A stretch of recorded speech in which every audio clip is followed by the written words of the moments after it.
Olá, estudante. Você que está acompanhando aí essa jornada de conteúdos do ensino médio do segundo ano. Essa é a aula 23, a aula de luz e comportamento ondulatório. As demais aulas estão na plataforma Edu, que eu sugiro que as aulas que eu gravo e as demais aulas que os outros professores gravaram são complementos, né? E eu espero que você assista essas aulas conforme o contexto, né? Alguns conceitos, como nosso tempo é curto, não dá de ser abordados ou revisados com clareza. Então eu peço que você assista as demais aulas que estão disponíveis lá na plataforma Eduque e aí para que nós possamos continuar as demais aulas com clareza, tá? Então vamos lá para a tela, tá, pessoal? Tá aí o meu nome, eu sou o Márcio, né? Nós estamos na aula 23 e vamos lá para o tema da aula, que é luz e comportamento ondulatório. Pessoal, esse questionamento aí, o que é a luz, eu me fiz quando era pequeno. O que é o fogo, né? E justamente surgiu aí essas três teorias, né? O que era a luz.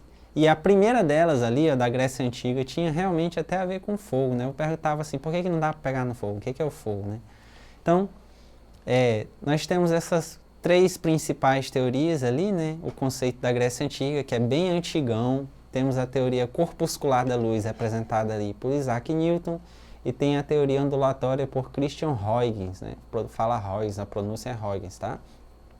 Então vamos lá aqui nesse slide, debater um pouco sobre essas teorias e os conceitos delas, e aí vamos seguir o barco. Tá aí, pessoal. O primeiro conceito do que é luz, o que era formada a luz, né? Ele veio desse rapaz bonito aí, chamado Empédocles, que a luz era um dos 4 elementos. Como assim um dos 4 elementos? Não tem um elemento luz. Não tinha um elemento luz, mas tinha um elemento fogo. E o fogo era a manifestação da luz. Tá?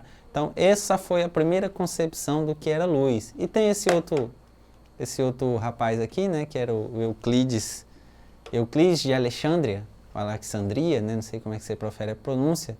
Vocês estão vendo que tem umas setinhas ali do olho indo para a árvore, né?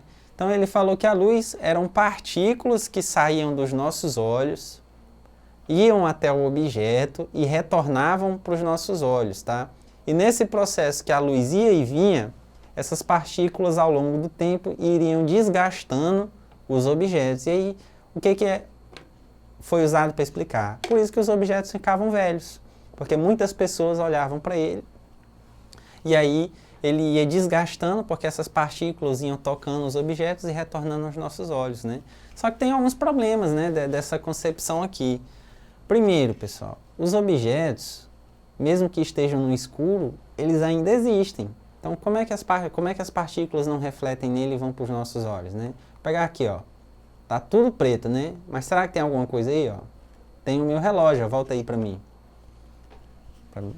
Então, nós temos aqui, volta aqui para minha pessoa.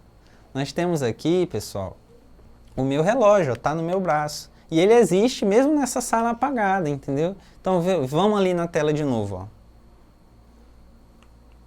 Segundo Euclides de Alexandria, o objeto está ali, sai uma partícula do olho dele, né, dos olhos dele, vai até o objeto e retorna. Então, segundo ele, teria que existir luz para que os objetos existissem. Foi por isso que eu peguei essa filmagem aí que eu fiz. Ó. Tem um objeto ali, só que está no escuro. Ele não deixa de existir só porque ele não está iluminado, né? Mas ele existe. E aí essa teoria findou caindo por terra, né? A Grécia Antiga teve várias teorias, inclusive Platão tinha a teoria dele. Eu peguei só 2 aí, tá? Para a gente conseguir fazer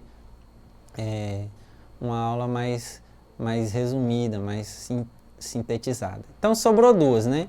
Nós tínhamos aqui, ó, teoria corpuscular e a teoria ondulatória. Pessoal, essas, se vocês forem pesquisar nos livros mesmo, vocês vão ver essas principais aí, ó, Newton e Huygens, né?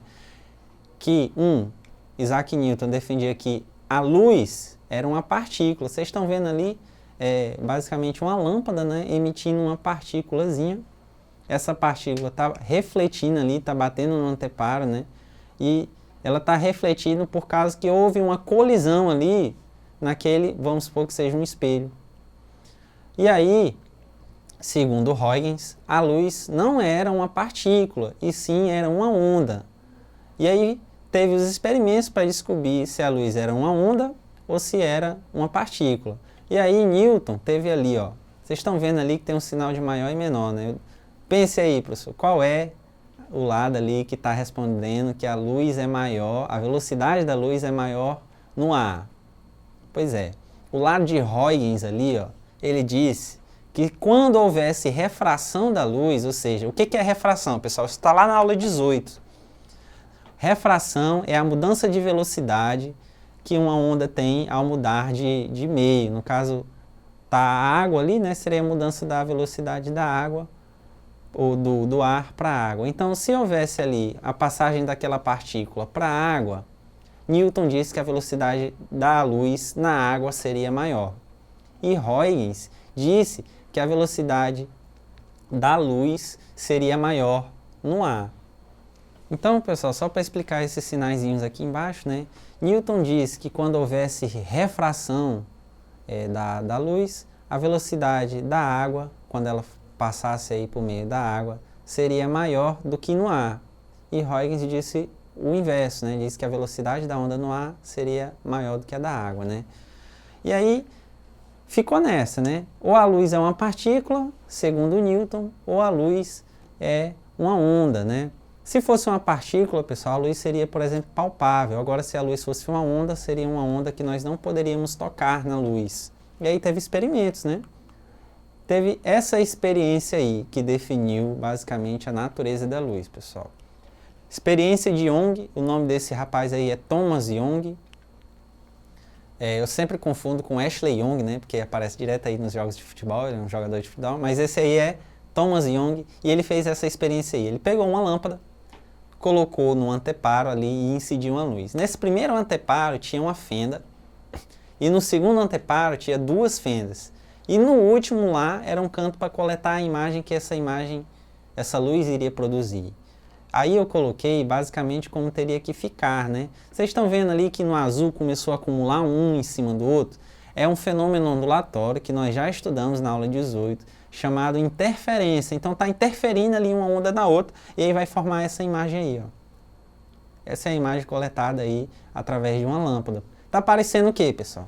Que a luz é uma partícula ou está parecendo que a luz é uma onda? Parecendo que a luz é uma onda, né? Inclusive, as partes que estão em preto ali são as partes que têm interferência destrutiva. A parte que você está enxergando tudo escuro. Na UFAC é possível fazer esse mesmo experimento, eu fiz na época que era estudante, só que é feito com laser vermelho. Um feixe de laser vermelho produziu essa fenda aí, tá? Numa fenda produziu essa imagem aí. Essas partes em vermelho aí nós chamamos de franja, tá? Ela é mais forte no meio, mas aí conforme vai para os lados aí ela vai diminuindo, tá? É uma franja bem fininha, assim, questão de nanômetros, tá, pessoal? Bem fininha mesmo, mas você incide o laser e aí tá acontecendo outro fenômeno ondulatório aqui. E aí, esse fenômeno ondulatório não seria possível se a luz fosse uma partícula. E esse fenômeno ondulatório nós já estudamos em aula anterior, na aula que nós estudamos os fenômenos ondulatórios. Esse fenômeno aí é a difração. Então, pessoal, vamos lá. Ó. Quais os fenômenos ondulatórios que a luz está participando aqui? Ó? Então, a luz reflete, a luz refrata, a luz difrata. Eu esqueci de marcar ali, pessoal, mas marca aí no seu caderno, tá? Ou então mesmo na tela da televisão. A luz difrata, a luz polariza e a luz tem interferência. Então, ficou de fora ali só a ressonância e o efeito Doppler, né? Que é com som. Então, pessoal, resumindo o que é a luz. A luz é uma onda que está no espectro eletromagnético, ali onde tem um monte de coisa, o raio-x, ultravioleta, e é só aquela partezinha ali, ó. Tá em amarelo só para simbolizar, tá? A luz que nós vemos é aquela luz, aquela parte do espectro ali, onde estão as cores, tá? E cada cor vai ter uma frequência e um comprimento de onda específico. Que aí eu peguei aqui a tabela de comprimentos de onda e frequência das cores, ó. O vermelho lá, né, tem uma frequência, o laranja, cada um tem seu comprimento de onda e cada um tem a sua frequência, porque a luz, nós descobrimos que a luz é uma onda. E aí vamos exercitar aí fazendo uma questão recente, né, do Enem. Questão ali, ó, vocês estão vendo ali o nome lá embaixo, ó, Huygens, né? É um texto do Huygens. Vamos lá, a referência da questão. Quando se considera que a extrema velocidade da luz se espalha por todos os lados e que quando vêm em diferentes lugares, mesmo totalmente opostos, os raios luminosos atravessam uns aos outros e se espalharem, compreendendo-se que, quando vemos um objeto luminoso, isso não poderia ocorrer pelo transporte de matéria que venha do objeto até nós, como uma flecha ou bala atravessada pelo ar, pois certamente isso repugna bastante essas duas propriedades da luz. Pessoal, eu vou esclarecer a questão para vocês. Eu marquei uma palavra aqui, isso não poderia ocorrer. O que não poderia ocorrer? Que a luz ali, os raios luminosos atravessassem uns aos outros, ou seja, eles interferissem uns dos outros, como eu mostrei nas imagens anteriores. Isso não poderia ocorrer. Até simbolizei aqui, porque o Enem é sacano, ele pega você aqui, o que não pode ocorrer? Isso está ocorrendo porque não poderia haver, segundo a outra teoria, a teoria que diz embaixo, diz após isso, que a luz ali não se comporta como matéria, não se comporta como um objeto. Então vamos aqui ler as questões. O texto contesta acerca do comportamento da luz. Que a luz precisa de um meio de propagação? Não diz nem isso no texto. Diz lá que o modelo ondulatório da luz, o qual considera a possibilidade de interferência entre os feixes. Realmente diz isso. Diz que a luz, aqui na parte de cima, inclusive, está falando ali sobre esse experimento que nós já fizemos aqui, que eu mostrei para vocês. Está falando desse experimento aqui, experimento de Young. Realmente a luz faz isso. Só que não é isso que a questão está pedindo. Porque está pedindo... Por que esse experimento foi realizado? Por que não poderia... Por que ocorreu? Justamente porque isso está contestando o modelo corpuscular da luz defendido por Newton. Segundo Newton, o que aconteceu aqui não poderia ocorrer. Isso daqui não poderia ocorrer. Isso daí não poderia ocorrer segundo Newton. Quem fez essa experiência aí foi Thomas Young, né? E é isso que o Enem quis pegar você aqui. Ele colocou o que acontecia no texto e na alternativa, mas o que não poderia ocorrer, que eu coloquei aqui, era que a luz não tivesse esse comportamento, como diz na alternativa C.